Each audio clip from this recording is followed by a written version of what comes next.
The stagecoach lurched to a sudden halt that sent Katherine Ellis sprawling forward into the worn leather seat, her carefully packed carpet bag tumbling to the floor as dust swirled through the open window like a living thing.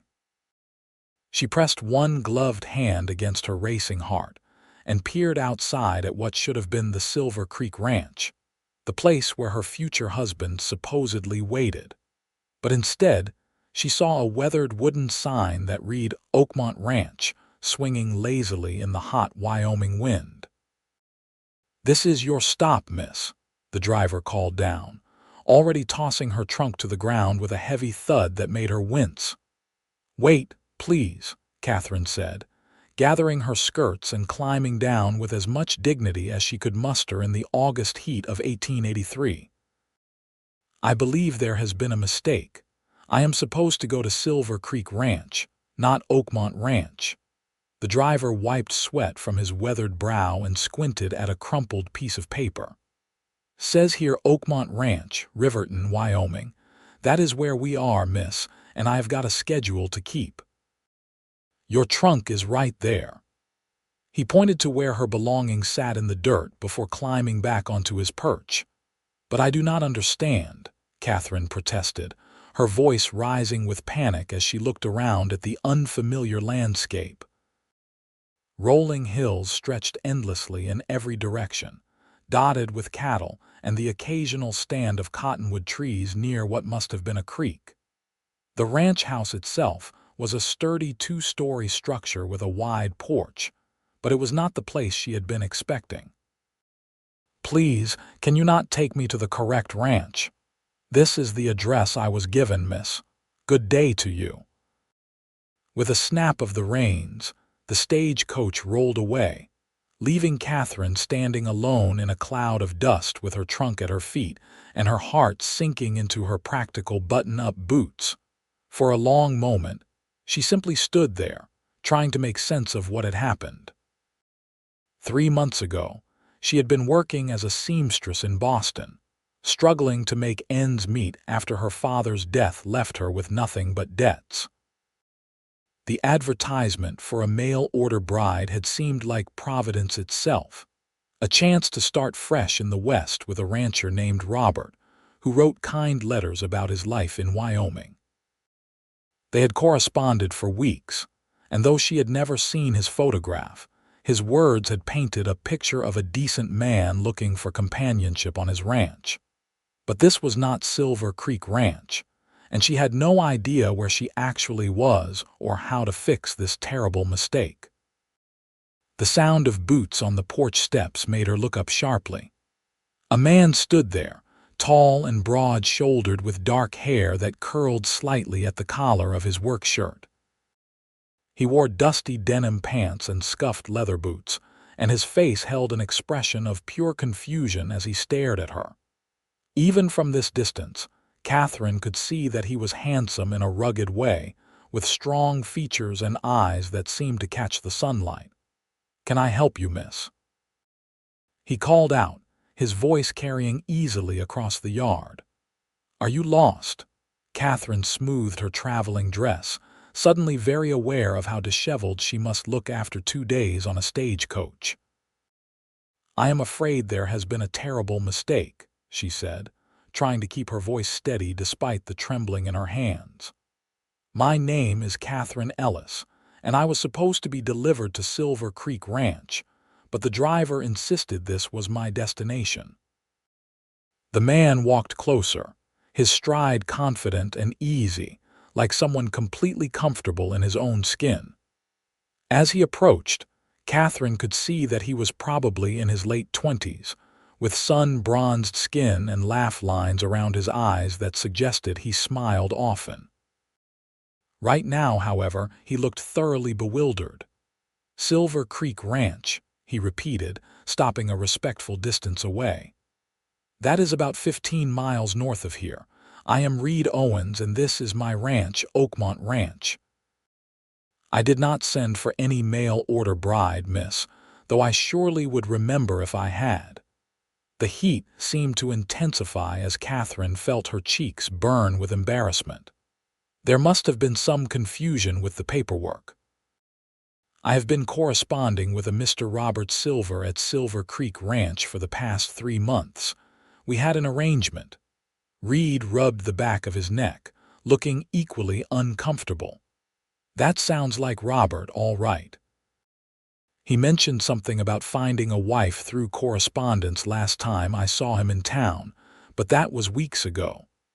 He glanced at her trunk, then back at her face with what looked like genuine concern. You came all the way from back east. Boston, Katherine confirmed, fighting back the tears that threatened to spill over. She had been so brave throughout this entire journey, leaving everything she knew behind for a chance at a better life, and now she was stranded at the wrong ranch with a stranger who clearly had not asked for her presence. I apologize for the intrusion, Mr. Owens. If you could perhaps direct me to the correct ranch or help me arrange transportation, I would be most grateful. Reed looked up at the sky, where the sun was already beginning its descent toward the horizon. It will be dark in a few hours, Miss Ellis, and that is a rough ride even in daylight. The terrain between here and Silver Creek crosses some rocky passages and a couple of creek beds that can be tricky if you do not know them. He seemed to be thinking hard, his brow furrowed. I tell you what, why do not you come inside, have something to eat and drink and rest a bit? I will ride over to Silver Creek Ranch myself and let Robert know what happened. We can sort this all out properly. I could not possibly impose on your hospitality, Katherine said, even though the thought of sitting down in a cool room sounded like heaven after the long, hot journey. It is not an imposition, Reed said firmly. It is just being neighborly, and I would not be much of a man if I left a lady stranded in my front yard because of a mistake that was not her fault. He picked up her trunk with apparent ease, muscles flexing under his shirt. Come on, I insist. My housekeeper, Mrs. Garcia, will be happy to have another woman around. She is always telling me this place needs a woman's touch. Katherine hesitated for just a moment before following him toward the house. What choice did she have, really? She was miles from anywhere, with no money for a hotel even if there had been one nearby, and this Reed Owens seemed genuine in his offer to help. Besides, something about his straightforward manner put her at ease, even in these strange circumstances. The inside of the ranch house was surprisingly well kept, with polished wooden floors and simple but sturdy furniture that spoke of practicality rather than luxury. The main room held a large stone fireplace, several comfortable-looking chairs, and a dining table that could seat 8. Through an open doorway, Katherine could see what appeared to be a kitchen, and the smell of something savory cooking made her stomach rumble embarrassingly. Mrs. Garcia, Reed called out, setting Katherine's trunk down near the door. We have an unexpected guest. A plump woman with silver-streaked dark hair and kind eyes emerged from the kitchen, wiping her hands on her apron. When she saw Katherine, her face lit up with surprise and pleasure. Oh my, a visitor, and such a pretty one. Come in, you must be exhausted from traveling. This is Miss Katherine Ellis, Reed explained. There was a mix-up with the stagecoach. She was supposed to go to Silver Creek Ranch, but they brought her here instead. Mrs. Garcia's eyes widened with understanding, and Katherine saw a flicker of something that might have been amusement cross her weathered face. Is that so? Well, these things happen. Come, dear, let me show you where you can freshen up. Reed, you go take care of whatever needs taking care of and let me tend to this young lady properly. Reed nodded, looking relieved to have someone else take charge of the situation. I will ride over to Silver Creek Ranch and talk to Robert. Miss Ellis, please make yourself at home. I will be back in a few hours with news. Before Katherine could thank him, he had already grabbed his hat from a peg by the door and strode outside. Through the window, She watched him walk toward the barn with that same confident stride, and found herself thinking that Robert Silver was a very lucky man to have such a helpful neighbor. Mrs.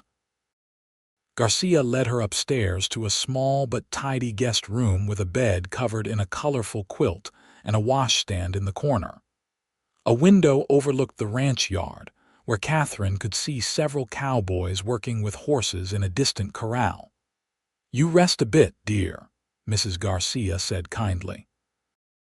"I will bring up some water so you can wash, and then we will have supper. You must be famished." "Thank you," Katherine said, her voice thick with emotion. "Everyone here is so kind. I was afraid I would be turned away." Mrs. Garcia patted her hand with motherly affection. "This is the West, dear. We help each other out here because we have to. Now, let me get that water." Alone in the room, Katherine sank onto the bed and finally allowed herself to feel the full weight of the day's confusion and fear. What if Robert Silver did not want her anymore because of this mistake? What if he thought she was careless or incompetent? She had sold everything she owned to make this journey, had severed ties with the few friends she had left in Boston, and now her entire future hung in the balance because of an error she had not even made. She removed her hat and gloves, then walked to the window to look out at this unfamiliar land that was supposed to be her new home. Wyoming was so different from Boston, all open sky and endless space instead of crowded streets and tall buildings. The air smelled different too, of dust and grass and something wild that she could not quite name. In the distance, mountains rose like sentinels, their peaks still touched with snow even in August. Mrs. Garcia returned with a pitcher of warm water and some soap, then tactfully withdrew to let Katherine wash and change into a fresh dress. The water felt wonderful against her travel-worn skin, and putting on clean clothes helped restore some of her composure. She brushed out her long dark hair and pinned it up again, studying her reflection in the small mirror above the washstand. At 22, she had been told she was pretty enough, with large hazel eyes and a heart-shaped face, but she had never felt particularly beautiful. Would Robert Silver be disappointed when he finally saw her? By the time she made her way downstairs, following the delicious smells coming from the kitchen, the sun was lower in the sky and the heat had begun to ease. Mrs. Garcia insisted she sit at the dining table while she brought out plates of beef stew, fresh bread, and vegetables from the ranch garden. "Reed should be back within the hour," Mrs. Garcia said, settling into a chair across from Katherine with her own bowl of stew. "Silver Creek is not too far on horseback, especially when Reed rides. That man can cover ground faster than anyone I have ever seen." "He seems very capable," Katherine said, taking a bite of the stew and nearly sighing with pleasure. After days of cold sandwiches and questionable food at stage stops, this meal was pure heaven. "Has he owned this ranch long? Going on 5 years now," Mrs. Garcia said with evident pride. "He bought it from the previous owner when he was just 23 years old, saved up every penny working on other ranches since he was a boy. Built it up from almost nothing, he did. Now he has got over 200 head of cattle, good grazing land, and a reputation for fair dealing. Every ranch hand who works here speaks highly of him, and that says something about a man's character." Katherine found herself curious about Reed Owens, this stranger who had shown her such unexpected kindness. "Is he not married?" she asked, then immediately felt her face heat with embarrassment at her own boldness. "I apologize, that was forward of me." Mrs. Garcia laughed, a warm, knowing sound. "Not forward at all, dear. No, Reed is not married, though it is not for lack of interest from the local girls. He is married to this ranch, he tells me, too busy building something lasting to think about a wife. I tell him he is a fool, that a man needs more than cattle and land to make a life, but he just smiles and changes the subject. They talked while they ate with Mrs. Garcia, sharing stories about the ranch and the area, while Katherine told her about Boston and her journey west.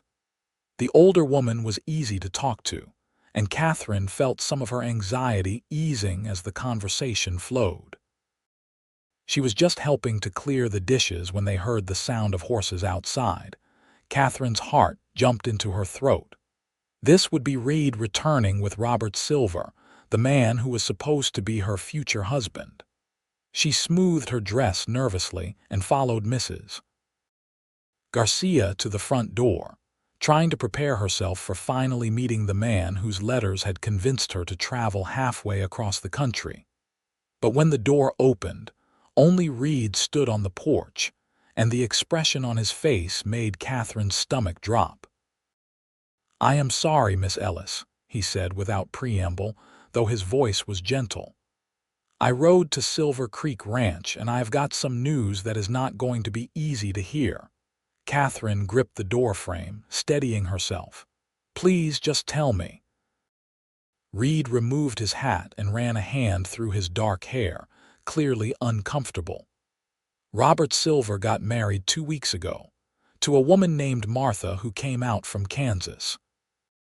He said he had been corresponding with several women, and when Martha arrived earlier than expected, they hit it off right away and decided not to wait." The words hit Katherine like a physical blow. She felt the blood drain from her face as the reality sank in. The man she had been planning to marry, the man who had written her letters full of kind words and promises, had married someone else without even bothering to let her know. She had traveled all this way, given up everything for nothing. Did he say anything else? She managed to ask, her voice barely above a whisper. Reed's jaw tightened, and Katherine saw a flash of anger in his eyes. "He said he thought you had changed your mind since he had not heard from you in the last few weeks, and he apologized for the confusion. I told him that was a poor excuse for not sending word, but the damage is already done." He paused, looking at her with concern. "Miss Ellis, are you all right? You should sit down." Mrs. Garcia was already guiding her to a chair, and Katherine sank into it gratefully as her legs seemed to lose all strength. This could not be happening. She was stranded in Wyoming with no money, no prospects, and nowhere to go. The last letter she had sent to Robert had been 3 weeks ago, and she had been on the stagecoach for the past week, unable to receive any correspondence. He should have waited, should have tried to contact her, should have done anything except marry someone else. "What am I going to do?" she asked, hating how weak and lost her voice sounded. "I have no way to get back to Boston, and even if I did, there is nothing left for me there." Reed pulled up a chair and sat down facing her, his expression serious but kind. "First thing you are going to do is not panic. Second thing is you are going to stay here tonight and get a good rest. And third thing is we are going to figure out a plan tomorrow, when everyone has had time to think clearly." "I cannot stay here," Katherine protested, though even as she said it, she knew she had no alternative. "It would not be proper. Mrs. Garcia lives here and serves as chaperone, so there is nothing improper about it," Reed said firmly. "And honestly, Miss Ellis, proper is the least of your concerns right now. You need a safe place to stay, and I am offering one. No strings, no expectations, just basic human decency." Tears finally spilled down Katherine's cheeks, and she brushed them away angrily. She had promised herself she would not cry, would not show weakness, but the events of the day had finally overwhelmed her defenses. "You are very kind, Mr. Owens, kinder than you need to be to a stranger." "Maybe," he said softly, "or maybe it was meant to be." Katherine looked up at him through her tears, startled by his words. "What do you mean?" Reed shrugged, a small smile playing at the corners of his mouth. "Just thinking out loud. You were supposed to go to one ranch but ended up at another. Maybe there is a reason for that. beyond just a simple mistake. My mama used to say that sometimes the wrong turn leads us to exactly where we need to be. It was a strange thing to say, but something about the way he said it, with such quiet conviction, made Katherine feel a tiny spark of hope kindle in her chest. She did not know what the future held, but at least for tonight, she had a roof over her head and people who were willing to help her. That was more than she'd had an hour ago. Mrs. Garcia brought her a cup of tea, and they all sat together as the evening deepened into night. Reed told her more about the area, about the town of Riverton about 5 miles to the east, about the neighboring ranches and the cattle drives that happened every fall. He was a good storyteller, his voice warm and animated when he talked about things he cared about, and Katherine found herself relaxing despite everything. When she finally retired to the guest room, exhaustion pulled her down into sleep almost immediately. But her dreams were troubled, full of stage coaches going in wrong directions and letters that disappeared before she could read them. She woke to bright sunlight streaming through the window and the sound of roosters crowing. For a moment, she could not remember where she was, but then the events of the previous day came rushing back. She dressed quickly in another of her simple dresses and made her way downstairs, where she found Mrs. Garcia already in the kitchen making breakfast. "Good morning, dear," the housekeeper said cheerfully.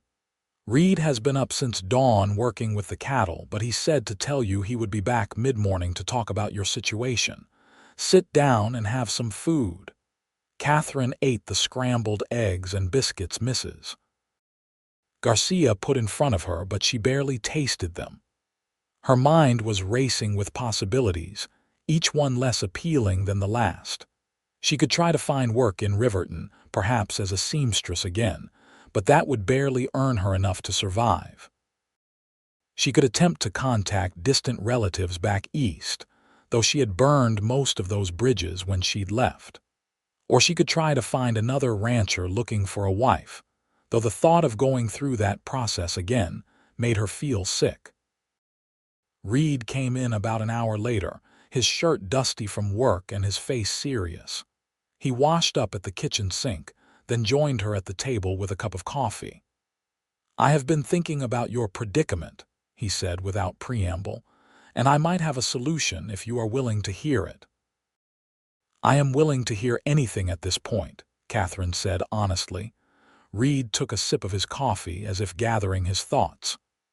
"I need help here at the ranch. Mrs. Garcia does her best, but she is getting on in years and there is more work than one person can handle. Cooking for the ranch hands, mending clothes, keeping the house, helping with the garden and preserving food for winter. I could use someone with those skills." He paused, meeting her eyes directly. "I am offering you a job, Miss Ellis, room and board plus a fair wage.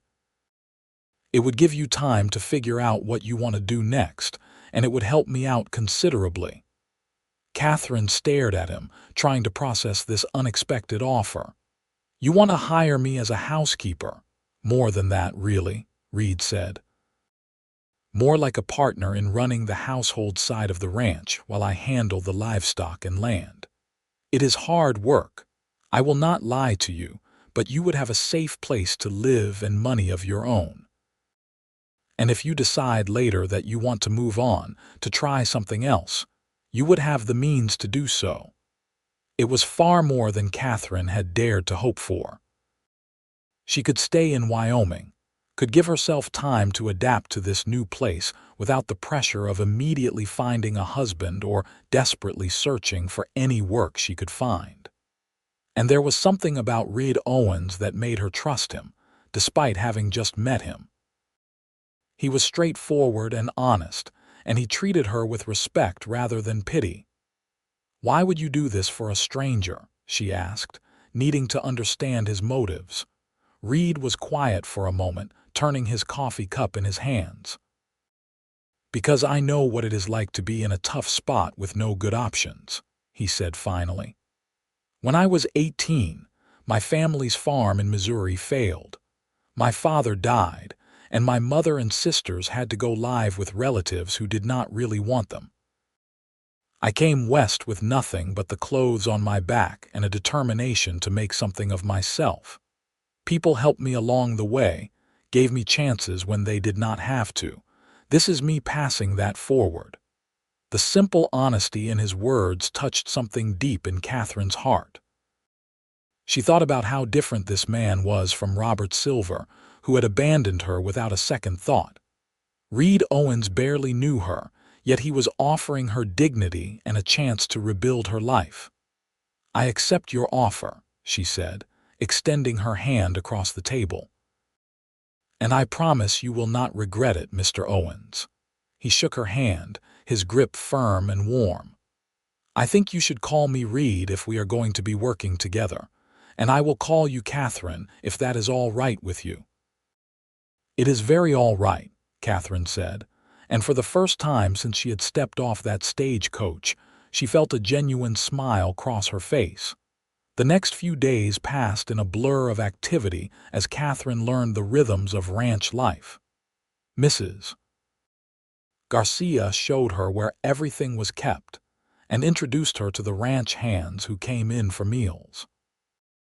There were 5 men who worked for Reed full-time. An older cowboy named Tom who had been with the ranch since the beginning. 2 brothers in their 30s named Jack and Henry. A young man barely 20 named Sam, and a quiet fellow named Louis, who was Mrs. Garcia's nephew. They were all polite to Katherine, though she could see the curiosity in their eyes. The story of the mail-order bride who had been delivered to the wrong ranch had clearly made the rounds, but none of them were rude or inappropriate. They seemed to respect Reed too much to behave badly under his roof. Katherine threw herself into the work, determined to prove she could earn her keep. She helped Mrs. Garcia with the cooking, learning to make meals for hungry men who worked hard physical labor all day. She took over the mending, finding that her seamstress skills translated well to patching worn work shirts and jeans. She helped tend the vegetable garden, weeded and watered, and learned which plants were which. And slowly, as the days turned into a week and then 2 weeks, she began to feel less like a displaced stranger and more like she belonged at Oakmont Ranch. Reed was a constant presence, always working on something but never too busy to answer her questions or help if she needed it. She learned that he was 28 years old, that he had 1 sister still living in Missouri who wrote to him regularly, and that his favorite meal was chicken and dumplings. She learned that he was respected in the community, that neighboring ranchers sought his advice, and that he had a reputation for being scrupulously honest in his business dealings. She also learned that he was kind without being condescending, funny in a dry way that made her laugh unexpectedly, and more thoughtful than any man she had ever known. He noticed things, like when she was tired and needed a break, or when Mrs. Garcia's arthritis was bothering her and extra help was needed. He never raised his voice in anger, though she saw him discipline a ranch hand once for mistreating a horse, his tone cold and firm in a way that was more effective than any shouting would have been.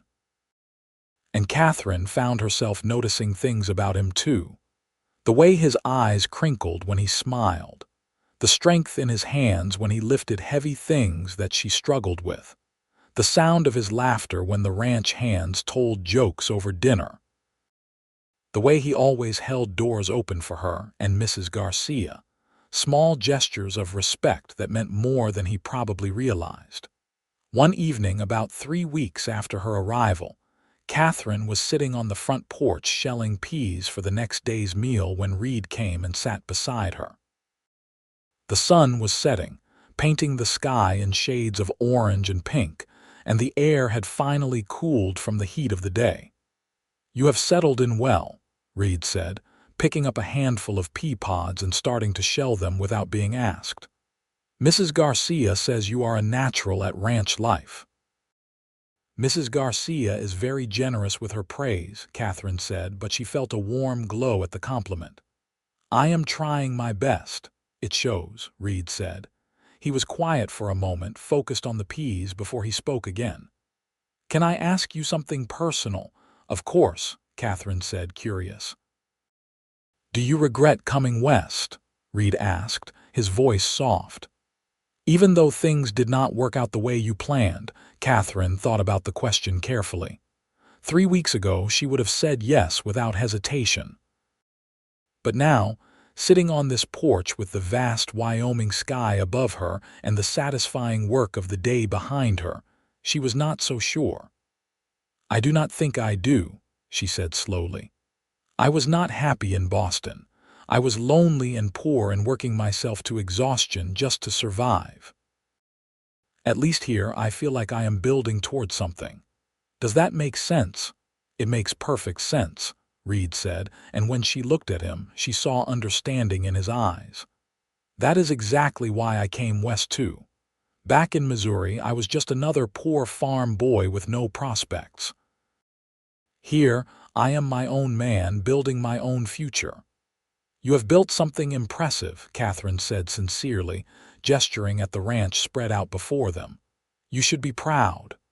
I am, Reed said, but lately I have been thinking it would be nice to share it with someone. He paused, and Katherine felt her heart skip a beat at the way he was looking at her. Katherine, I need to be honest with you about something. What is it? She asked, her hands stilling in her work. Reed set down the peas and turned to face her fully. When you first arrived, I thought it was just bad luck, a mistake that we would fix and move on from. But the more time I spend with you, the more I think maybe my mama was right. Maybe sometimes the wrong turn is exactly the right one. Katherine's breath caught in her throat. She knew what he was saying, could hear it in his voice and see it in his eyes, and she realized that she felt the same way. Somewhere in the past 3 weeks, between the cooking and cleaning and long conversations on this porch, she had started to develop feelings for Reed Owens. Not the distant, hopeful feelings she had felt for Robert Silver based on letters, but real, deep feelings based on knowing someone's character and heart. Reed, she said softly, I think I understand what you are saying. Do you? He asked, leaning closer. Because I do not want to presume anything, Katherine. You came here expecting one thing, and I do not want you to feel pressured into something else just because you are grateful for a place to stay. Is that what you think this is? Katherine asked, reaching out to touch his hand. Gratitude. I do not know, Reed admitted. I hope it is more than that, because what I feel for you is definitely more than just being helpful to someone in need.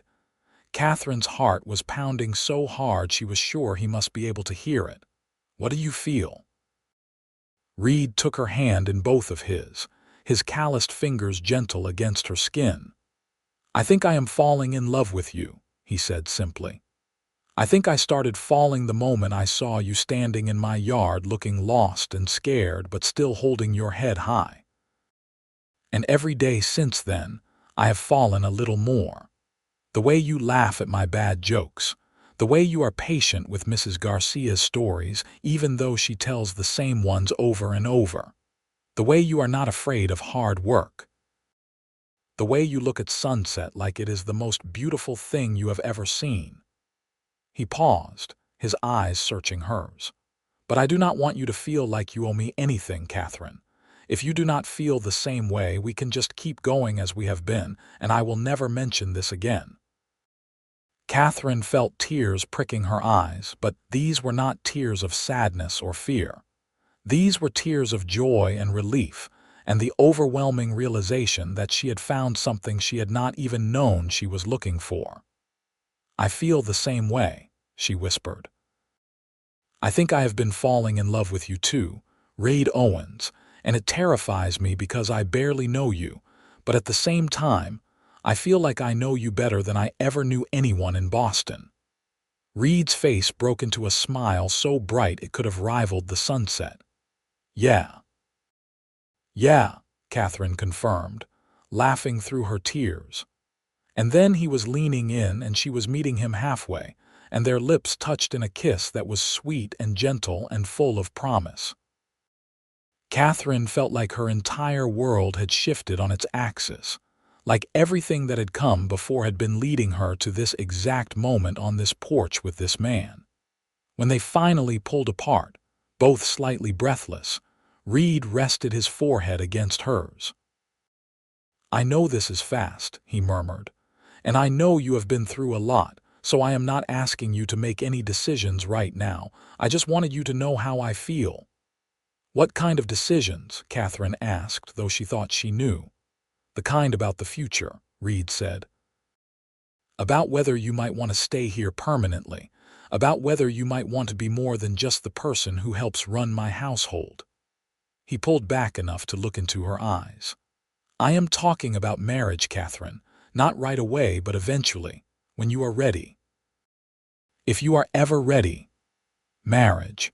The word should have scared her after what had happened with Robert Silver, but instead it filled her with warmth. Because this was different. This was not based on letters and hopes and desperation. This was based on real connection, on truly knowing someone and being known in return. "I would like that," Katherine said. "Eventually, when we are both sure." "I am already sure," Reed said with a grin, "but I can be patient." They sat together on the porch until the stars came out, talking about everything and nothing, making plans and dreaming dreams. Mrs.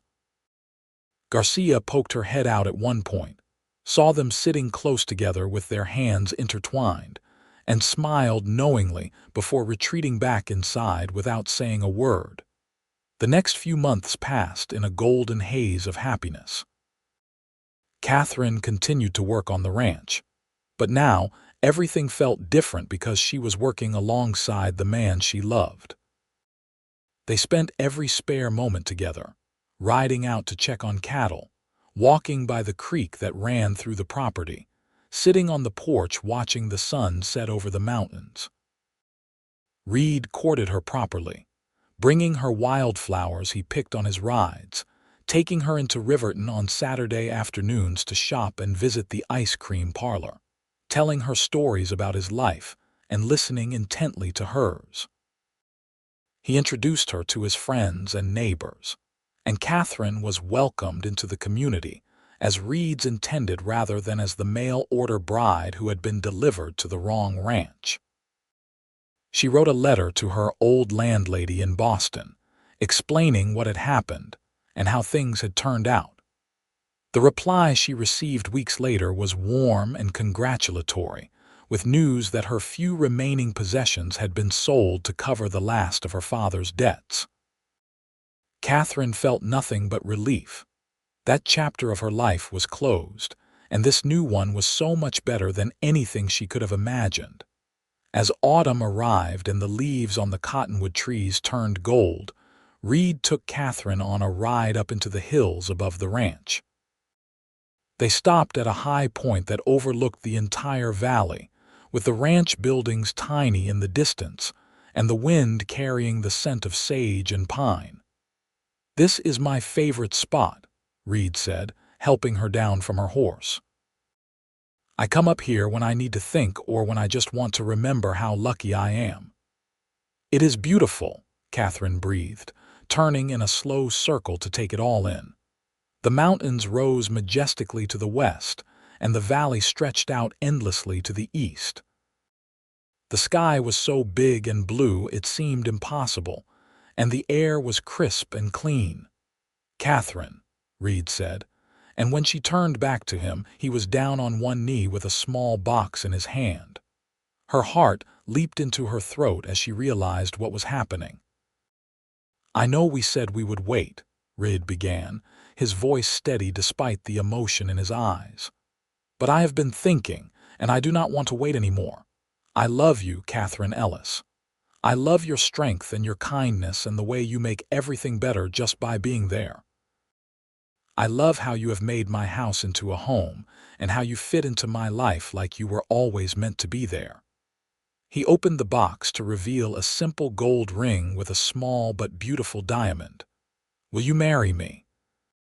Will you be my wife, not because of some arrangement made through letters, but because we choose each other?"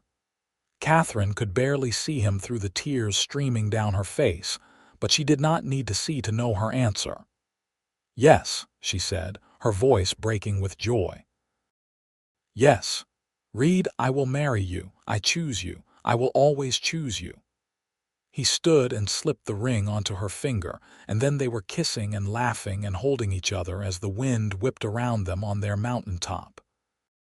Katherine had never felt so happy, so completely and perfectly right in her life.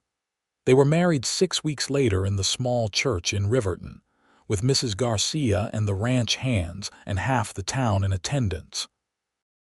Katherine wore a dress she had made herself, simple but elegant in cream-colored silk, and Reed wore a new suit that made him look devastatingly handsome. When the minister pronounced them husband and wife, the kiss they shared was met with cheers and applause from the congregation. The reception was held at the ranch, with tables set up in the yard and more food than Katherine had ever seen in one place. There was music and dancing, and Reed swept her around the improvised dance floor with surprising grace. As the sun set on their wedding day, Katherine looked around at all the smiling faces, at the ranch that was now her home, at the man who was now her husband, and felt a sense of peace and belonging she had never known before. That night, after all the guests had left and the ranch was quiet, Reed carried Katherine over the threshold of their bedroom. They made love for the first time with tenderness and passion, learning each other's bodies with gentle hands and whispered words of love. Afterward, Katherine lay in Reed's arms, her head on his chest, listening to the steady beat of his heart. "Thank you," she murmured. "For what?" Reed asked, his fingers trailing softly through her hair. "For seeing something worth keeping when I showed up at the wrong ranch," Katherine said. "For giving me a chance when you did not have to. For choosing me." Reed tilted her chin up so he could look into her eyes. "Katherine, I did not give you a chance out of charity. I gave you a chance because from the first moment I saw you, something in my gut told me you were important. And I was right. You are the best thing that ever happened to me, and I will spend the rest of my life proving to you that you made the right choice too." "I already know I did," Katherine said, kissing him softly. "I already know." The winter of 1883 was long and cold, with snow that piled high against the ranch buildings and winds that howled down from the mountains. But inside the ranch house, everything was warm and happy. Katherine and Reed settled into married life with an ease that surprised them both, as if they had been together for years instead of months. Katherine continued to help run the household, but now she did it as the lady of the ranch rather than as hired help. She and Mrs. Garcia worked together seamlessly, putting up preserves and managing the food stores to last through the winter, cooking hearty meals for the ranch hands, keeping the house warm and welcoming. Reed had given Mrs. Garcia a generous raise and made it clear that she was part of the family, not just an employee, which had made the older woman tear up with gratitude. In the evenings, Reed and Katherine would sit by the fire, talking about the future. Reed wanted to expand the herd, maybe buy some more land if the right opportunity came along. Katherine was content with whatever made him happy, but she secretly hoped that soon they would be talking about adding children to their family. Spring came early in 1884, melting the snow and turning the prairie green. Reed was busy with calving season and preparing for the summer grazing, while Katherine worked on planting a larger garden and making plans to redecorate some of the rooms in the house. She was hanging fresh curtains in the parlor one morning when a wave of dizziness swept over her, forcing her to sit down abruptly. Mrs. Garcia, who had been dusting nearby, immediately came over with concern written on her face. "Are you all right, dear?" "Just dizzy," Katherine said, pressing a hand to her forehead. "I have been feeling strange all week. I think I might be coming down with something." Mrs. Garcia studied her for a long moment, then a knowing smile spread across her face. "Katherine, dear, when was the last time you had your monthly courses?" Katherine opened her mouth to answer, then stopped as realization washed over her. She tried to count back, but she had been so busy and happy that she had not paid attention. 6 weeks, 7. Her eyes widened as she looked at Mrs. Garcia. "You do not think?" "I think you should talk to Doc Miller next time you are in town," Mrs. Garcia said gently. "But yes, I think there might be a baby on the way. I have seen that look on enough women's faces to recognize it." Katherine's hand went instinctively to her stomach, and suddenly the dizziness and the queasiness she had been feeling in the mornings and her unusual fatigue all made sense. A baby. She and Reed were going to have a baby. When Reed came in for lunch that day, Katherine could barely contain herself. She waited until they were alone on the porch, the same porch where he had first told her he was falling in love with her, and then she took his hands in hers. "Reed, I have something to tell you," she said, unable to keep the smile off her face. "What is it?" he asked, immediately attentive. "Is something wrong?" "Nothing is wrong," Katherine assured him quickly. "Everything is very, very right. Reed, I think I am pregnant. We are going to have a baby." The expression that crossed Reed's face was one of pure, unbridled joy. He let out a whoop of happiness and picked Katherine up, spinning her around before carefully setting her back down as if she were made of glass. "A baby. We are going to have a baby. We need to confirm it with the doctor, but yes, I am almost certain," Katherine said, laughing at his excitement. "How do you feel about becoming a father?"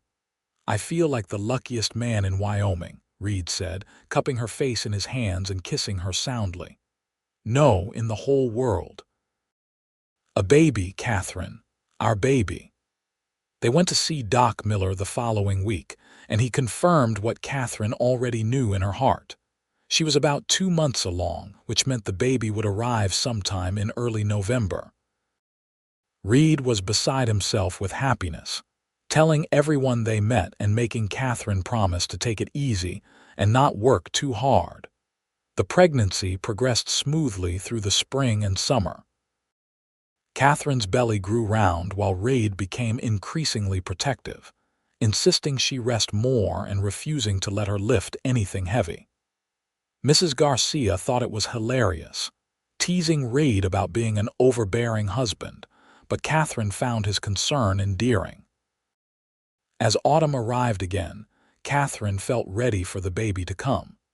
She was tired of being huge and uncomfortable, and she wanted to meet the little person who had been kicking her ribs for the past few months. Reed had converted one of the spare bedrooms into a nursery, building a beautiful wooden cradle with his own hands and painting the walls a soft yellow. On a cold November morning, Katherine woke with a sharp pain in her back. She had been feeling odd all night, restless and unable to get comfortable, but this was different. This was the beginning of labor. "Reed," she said, shaking his shoulder. "Reed, wake up, it is time." Reed was out of bed in an instant, wide awake despite the early hour. "The baby. The baby is coming. Right now. Not this very second," Katherine said, managing a smile despite another contraction. "But soon. We need to send someone for the doctor and the midwife." The next several hours were a blur of activity and pain. Mrs. Garcia arrived to help, as did Mrs. Miller, the town midwife who had delivered half the babies in the county. Reed was not allowed in the room during the actual birth, which was traditional, but Katherine could hear him pacing in the hallway outside, his boots creating a steady rhythm that somehow comforted her. The labor was long and hard, but finally, as the sun was setting on that November day, Katherine gave one final push and heard the most beautiful sound in the world, her baby's first cry. "It is a boy," Mrs. Miller announced, cleaning the baby and wrapping him in a soft blanket. "A fine, healthy boy." Katherine sobbed with relief and joy as they placed her son in her arms. He was perfect, with a shock of dark hair and tiny fists that waved in the air as he cried. She counted his fingers and toes, marveling at how something so small could be so absolutely perfect. "Can Red come in now?" she asked, unable to wait another moment to share this with her husband. The door opened immediately, and Reed practically ran into the room. He stopped short when he saw Katherine holding the baby, his eyes filling with tears as he approached the bed. "Is he okay?" "Are you okay? We are both perfect," Katherine said, her own tears flowing freely. "Come meet your son, Reed." Reed sat carefully on the edge of the bed and looked down at the baby with an expression of absolute wonder. When Katherine placed the little bundle in his arms, Reed held him like he was made of the finest porcelain, his big, work-roughened hands impossibly gentle. "Hello there, little man," Reed whispered. "I am your papa. And I promise you right now, I am going to do everything I can to give you a good life. You are going to grow up knowing you are loved and wanted and precious beyond measure."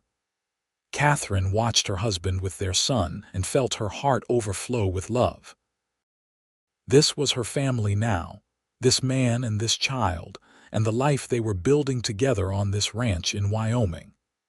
She thought back to that day she had stepped off the stagecoach at the wrong ranch, terrified and lost, and marveled at how everything had worked out. They named the baby Ryan Thomas Owens, and he was baptized in the same church where his parents had been married. Ryan was an easy baby, quick to smile and generally content, and he was adored by everyone on the ranch. The cowboys took turns carving him toys and teaching him to recognize animal sounds before he could even talk. Mrs. Garcia spoiled him shamelessly, always sneaking him extra treats when she thought no one was looking. Reed was a devoted father, spending every spare moment with his son. Katherine would often find them together in the barn, Reed holding Ryan in one arm while he worked with the other, talking to the baby as if he could understand every word. And maybe he could, because Ryan's first word at 10 months old was "Papa." The years passed in a happy rhythm. Ryan grew from a baby into a toddler, then into a sturdy little boy with his father's dark hair and his mother's hazel eyes. He learned to walk by pulling himself up on the furniture, and soon he was running all over the ranch, getting into everything and exploring his world with boundless enthusiasm. When Ryan was 3 years old, Katherine discovered she was pregnant again. This time, the pregnancy was even easier than the first, and in the spring of 1888, she gave birth to a daughter they named Rose Marie Owens. Where Ryan had been an easy baby, Rose was more demanding, but she had Reed wrapped around her tiny finger from the moment she was born. He had always said he wanted a little girl, and Rose was everything he had hoped for, with blonde curls and blue eyes and a sunny disposition that brightened every room she entered. The ranch continued to prosper under Reed's management. He had expanded the herd and bought an adjacent property when it came up for sale, making Oakmont Ranch one of the larger operations in the area. But despite the success and the growing wealth, Reed and Katherine never forgot where they had come from or how lucky they were to have found each other. Every year on their anniversary, Reed would take Katherine up to the hilltop where he had proposed, and they would look out over the valley and remember how far they had come. And every time, Reed would say the same thing: "Best mistake that stagecoach driver ever made." And Katherine would laugh and kiss him and agree, because it had been the best mistake. The wrong ranch had turned out to be exactly the right one.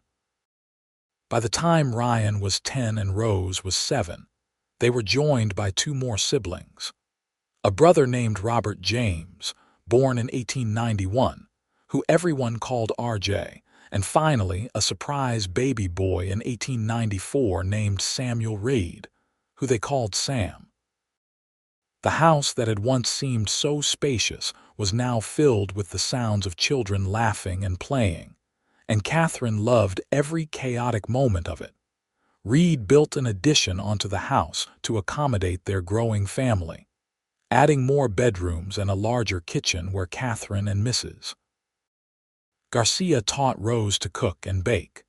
The boys learned ranching from their father, riding horses almost before they could walk and helping with chores as soon as they were able. It was a good life, full and rich and exactly what both Reed and Katherine had dreamed of. Mrs. Garcia remained with them until her death in 1897 at the age of 71. She passed peacefully in her sleep, and the entire family mourned her loss. They buried her in the small cemetery outside Riverton, and Katherine made sure there were always fresh flowers on her grave. Mrs. Garcia had been more than just a housekeeper. She had been family, and Katherine never forgot how kind she had been to a frightened young woman who had arrived at the wrong ranch so many years ago. Ryan grew into a young man who was the spitting image of his father, tall and strong and good with animals. He started courting a local girl named Emma when he was 18, and they were married in 1902 when he was 19, and she was 18. They built a house on the far edge of the ranch property, and Ryan worked alongside Reed in running the operation. When their first child was born in 1903, Katherine became a grandmother for the first time, and she and Reed marveled at how quickly the years had passed. Rose married at 20 to a banker from Riverton named Thomas, and while she moved into town, she visited the ranch often with her children. RJ went away to school in Denver to study agriculture, wanting to learn modern ranching techniques to bring back to the family business. And young Sam, the baby of the family, was still at home in 1905, now 11 years old and full of mischief. One evening in late summer of 1905, Katherine and Reed sat on their porch, the same porch where so much of their love story had unfolded. They were both in their mid-40s now, with threads of silver in their hair and lines around their eyes from years of laughter and hard work. Reed still ran the ranch, though Ryan did more of the heavy lifting these days, and Katherine still managed the household, though she had hired help from town. You ever think about what your life would have been like if that stagecoach driver had taken you to the right ranch? Reed asked, his arm around Katherine's shoulders as they watched the sunset paint the sky in shades of purple and gold. Katherine leaned into him, comfortable and content. "I used to wonder," she admitted. "But then I realized there was no right ranch. Robert Silver was never meant to be my husband. This place, this ranch, this was always where I was supposed to be. The stagecoach driver did not make a mistake at all. He brought me exactly where I needed to go." "Maybe it was meant to be," Reed said softly, echoing the words he had spoken so many years ago on that first terrible, wonderful night. "Maybe it was," Katherine agreed. "No, not maybe, definitely. It was definitely meant to be." They sat together as the stars came out one by one, the same stars they had watched together for more than 20 years now. Inside the house, they could hear Sam practicing his arithmetic at the kitchen table, and in the distance, they could see lights in the windows of Ryan and Emma's house, where their grandchildren were likely getting ready for bed. Katherine thought about the frightened young woman she had been, stepping off that stagecoach with no idea what her future held. She thought about the handsome cowboy who had offered her kindness when she needed it most. She thought about the love that had grown between them, slowly at first and then with the unstoppable force of a wildfire, burning away all her fears and doubts and leaving only certainty in its place. This was her life, this ranch and this man and this family they had built together. It was not the life she had planned when she had left Boston all those years ago, but it was so much better than anything she could have imagined. "I love you, Reed Owens," she said, turning to kiss him. "I have loved you for more than 20 years, and I will love you for the rest of my life." "I love you too, Katherine Owens," Reed replied, holding her close. "My wife, my partner, the mother of my children, and the love of my life. Thank you for arriving at the wrong ranch." "Thank you for saying maybe it was meant to be," Katherine whispered back. And as they sat together under the vast Wyoming sky, surrounded by the life they had created and the love they had nurtured, both of them knew without a doubt that it had been meant to be all along. The wrong ranch had been the right one after all, and the mistake of a careless stagecoach driver had led to a love story for the ages. The years continued to pass in that same gentle rhythm of seasons turning and children growing. By 1910, Katherine and Reed were grandparents 6 times over, with Ryan and Emma producing 3 children, Rose and Thomas adding 2 more, and RJ returning from Denver with a wife of his own and starting their own family. The ranch had expanded significantly, now employing more than 20 hands and covering thousands of acres. But despite all the changes, some things remained constant. Reed still woke before dawn to check on the cattle, though now Ryan and RJ did most of the actual riding. Katherine still cooked Sunday dinners for the entire family, with all the children and grandchildren crowding around a table that had been extended so many times it barely fit in the dining room. And every evening, weather permitting, Reed and Katherine still sat on that porch together, holding hands and watching the sunset. Sam, now 16, was preparing to go away to school himself, following his older brother's path to Denver. He was the most studious of their children, with aspirations of becoming a veterinarian so he could help animals on the ranch and throughout the county. Reed and Katherine were proud of all their children, of the good people they had become and the lives they were building. One afternoon in the spring of 1911, a young woman arrived at Oakmont Ranch in a wagon driven by a neighbor. She was dusty from travel and looked exhausted, with a baby in her arms and fear in her eyes. Katherine answered the door and immediately recognized the expression on the girl's face because she had worn it herself once, many years ago. "Can I help you?" Katherine asked gently. The girl, who could not have been more than 20, burst into tears. "I am so sorry to bother you, madam, but I did not know where else to go. My husband died in a mining accident 3 months ago, and I have been trying to make it on my own, but I cannot find work anywhere because of the baby. The neighbor said you might need someone to help in the house, that you were kind people who might give me a chance."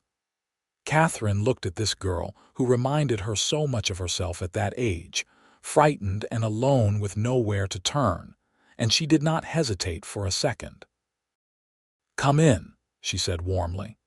"Come in and have something to eat and drink, and we will figure this out together." That evening, when Reed came in from the range, Katherine told him about their new house guest, a widow named Sarah with a 6-month-old daughter named Grace. Without asking, Katherine had already offered Sarah the job and a room in the house, and she watched Reed's face anxiously, hoping he would understand why she had acted without consulting him first. Reed listened to the whole story, then smiled that same warm smile that had made Katherine fall in love with him all those years ago. "Of course she can stay," he said. "We have plenty of room and we can always use help around here. Besides, it is the right thing to do." "Someone did the right thing for me once," Katherine said softly, taking his hand. "I wanted to pass that forward the way you did for me. That is one of the many reasons I love you, Reed said, kissing her forehead. "You have got the biggest heart of anyone I have ever known." Sarah stayed at Oakmont Ranch for 2 years, helping Katherine with the household work and raising her daughter alongside the Owens grandchildren. She eventually remarried to one of the ranch hands named Patrick, a good man who loved both Sarah and little Grace as if they were his own. They built their own house on the ranch property and became part of the extended Oakmont Ranch family, just like so many others had over the years. The ranch had become more than just a business. It was a community, a place where people took care of each other and helped those in need. Reed and Katherine had built that intentionally, creating the kind of place they both wished had existed when they were young and struggling. They paid fair wages, treated their employees with respect, and never turned away someone who genuinely needed help. As Katherine entered her 50s, she began writing down the story of how she had come to Wyoming, how she had been delivered to the wrong ranch, and how that mistake had led to the greatest love and the fullest life she could have imagined. She wrote it all down in careful script in a leather-bound journal, wanting her children and grandchildren to know the story of where they came from and how their family had begun. She wrote about Boston and the poverty and loneliness she had left behind. She wrote about the correspondence with Robert Silver and the hope she had felt making the journey west.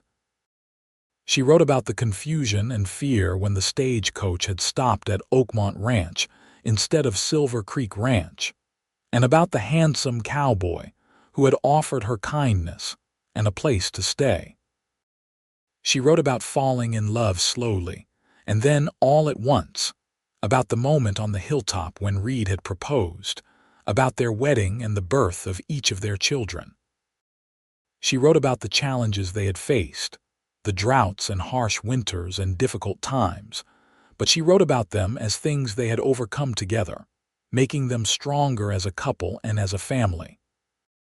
And she wrote about the happiness, the deep and abiding happiness that came from building a life with someone you truly loved, someone who was your partner in every sense of the word. She wrote about ordinary moments that had become extraordinary simply because they were shared. Feeding chickens together in the morning, riding out to check fence lines, reading by the fire on winter evenings, dancing in the kitchen when a particular song came on the radio they had purchased in 1920. When she finished the journal in 1925, Katherine was 64 years old and Reed was 69. They had been married for more than 40 years, and their love had only deepened with time. Reed's hair was silver now, and he moved a bit slower than he used to, but Katherine still found him as handsome and appealing as she had the first day she met him. And when he looked at her, she could see the same love and admiration in his eyes that had been there when he had told her he was falling in love with her all those decades ago. On their 43rd wedding anniversary, in November of 1927, their children threw them a huge celebration at the ranch. All 4 of their children were there with their families, along with 14 grandchildren ranging in age from infant to 24, and 3 great-grandchildren. Friends and neighbors came from all over the county to celebrate with them, and there was food and music and dancing late into the night. At one point in the evening, Ryan stood up to make a toast. He had grown into a fine man of 43, successful and respected in his own right, but never forgetting the values his parents had instilled in him. "I want to say something about my parents," Ryan began, looking at Reed and Katherine with obvious affection. "Most of you know the story of how they met, about how Ma was delivered to the wrong ranch and Pa took her in and they fell in love. It is a good story, one we have told around dinner tables and at bedtimes for years. But what makes it a great story is not just how it began, but how it continued. Because Ma and Pa did not just fall in love and get married and live happily ever after in some fairy tale way. They worked at it.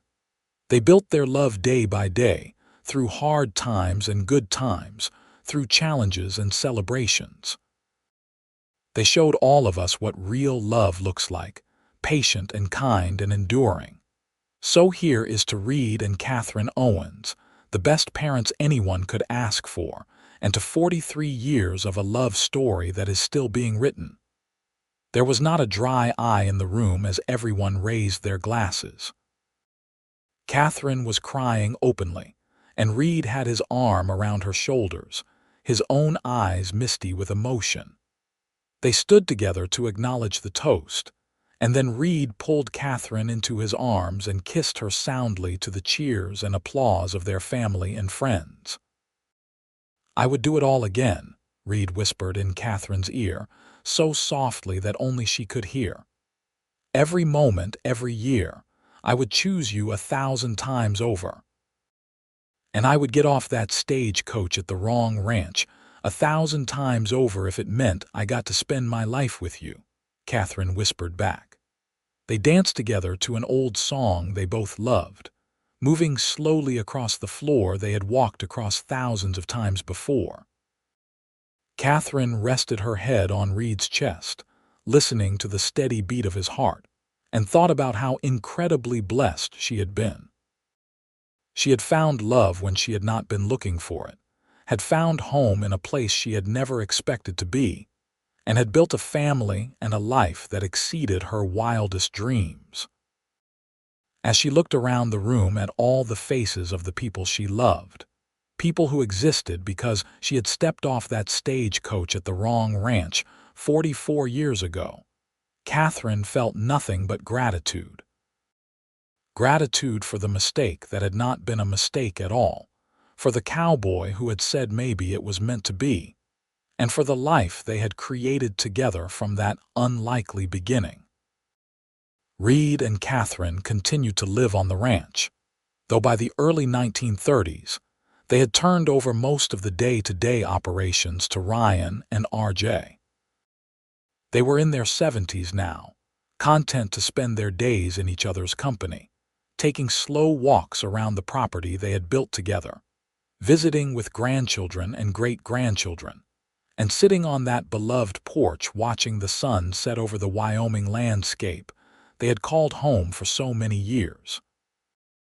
On a warm evening in June of 1935, Katherine and Reed sat on the porch as they had done thousands of times before.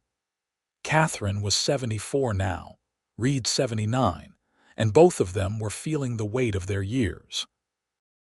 But they were still together, still in love, still choosing each other every single day. "You remember the first night I sat on this porch?" Katherine asked, her hand in Reed's as it had been so many times before. "I was so scared and confused, and you told me that sometimes the wrong turn leads us exactly where we need to be." "I remember," Reed said, his voice softer and raspier than it used to be, but still full of warmth.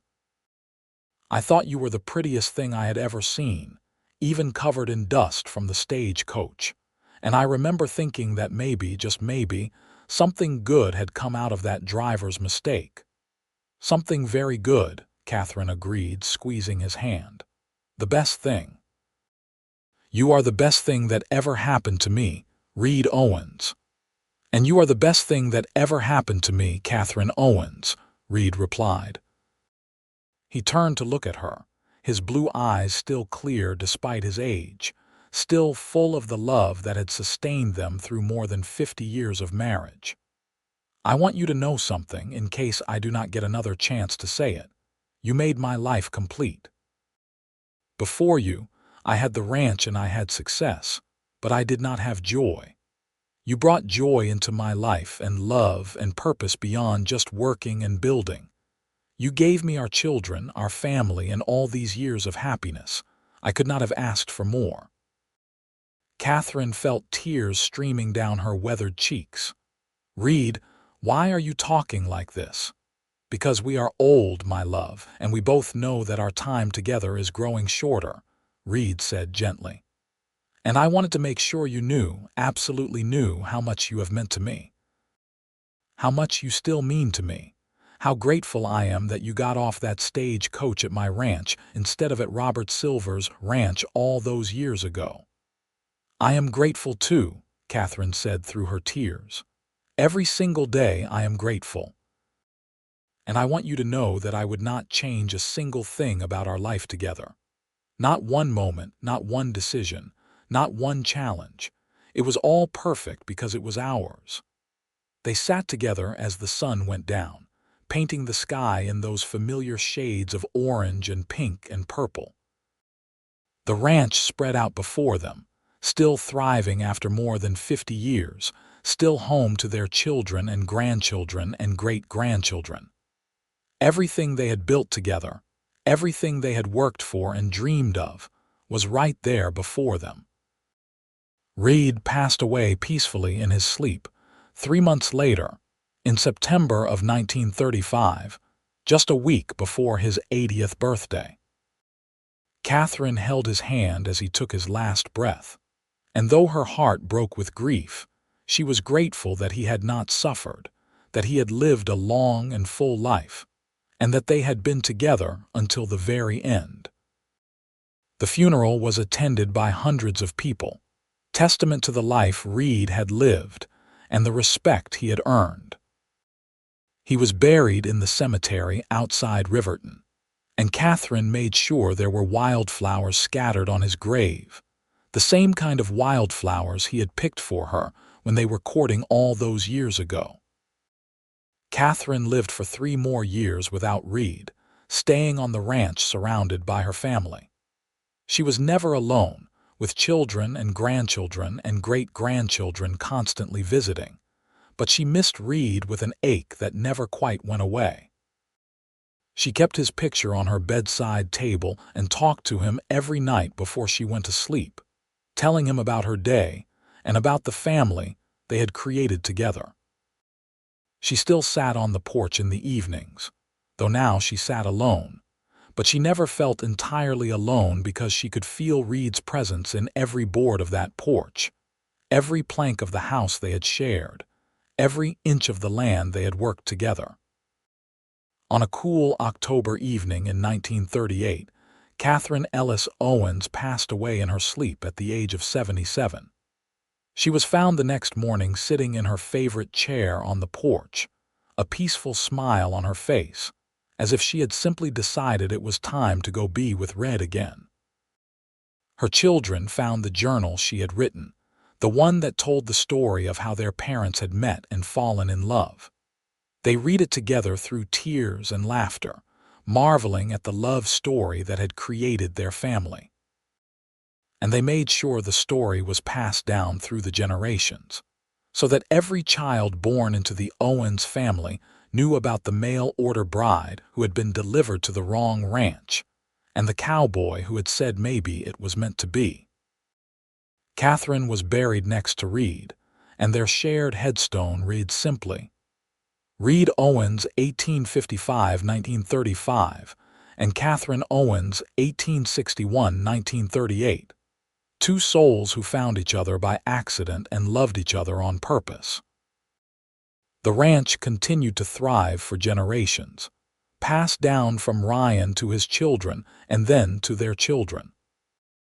The house was added onto and modernized over the years, but that porch where Reed and Katherine had spent so many evenings together was preserved exactly as it had been, a tribute to the love story that had started there. And every member of the Owens family who heard the story understood that sometimes the wrong turn is exactly the right one, that sometimes mistakes are really blessings in disguise, and that love found in the most unexpected places can be the strongest love of all. The stagecoach driver who had delivered Katherine Ellis to Oakmont Ranch instead of Silver Creek Ranch never knew the impact his mistake had made. He never knew that he had brought together 2 people who were meant to be together, who would build a life and a family and a legacy that would last for generations. But Katherine and Reed knew. They knew from the very first moment they met that something significant was happening, even if they could not have articulated it at the time. They knew when they fell in love, slowly and surely, building a foundation of trust and respect and genuine affection. They knew when they married and built their life together, through good times and hard times, through joy and sorrow, through all the ordinary moments that became extraordinary simply because they were together. And they knew, right up until their last moments, that the wrong ranch had been exactly the right one, and that the greatest love stories sometimes begin with the simplest words. Maybe it was meant to be. Their story became legend in Riverton, Wyoming, told and retold around dinner tables and in town halls, a reminder that sometimes the universe has a plan that is better than anything we could come up with ourselves. And every time someone told the story of Katherine Ellis and Reed Owens, of the mail-order bride who arrived at the wrong ranch and the cowboy who offered her a chance, listeners would smile and nod and think about the unexpected turns in their own lives that had led them to where they needed to be. Because in the end, that is what Katherine and Reed's story was really about: trust in the journey, faith in the unexpected, and the willingness to see possibility where others might only see mistakes. It was about being open to love even when it came in a form you were not expecting, about taking chances on people, and believing in second chances and fresh starts. It was about a young woman who left everything she knew to seek a better life, and a young man who was kind enough to help a stranger, and how those two people found in each other exactly what they needed: partnership, companionship, passion, and enduring love. The legacy of Reed and Katherine Owens lived on not just in their descendants, but in the values they had instilled and the example they had set. Oakmont Ranch became known throughout Wyoming as a place where people were treated fairly, where those in need could find help, and where family was defined not just by blood but by loyalty and love. And whenever someone at Oakmont Ranch faced a difficult decision or an unexpected turn in their life, they would remember the story of how it all began, with a wrong turn that was exactly right, and a cowboy who looked at a frightened young woman and said the words that would echo through generations: "Maybe it was meant to be." Because it was meant to be. Every moment of it, from that first confused meeting to the last peaceful evening together, it was all meant to be. And the love story of Katherine and Reed Owens, born from a simple mistake on a hot August day in 1883, would be remembered and celebrated for as long as there were Owens on that ranch in Wyoming, a testament to the power of love, the beauty of second chances, and the magic that can happen when you open your heart to possibility. The wrong ranch had become the right home. The mistake had become the blessing.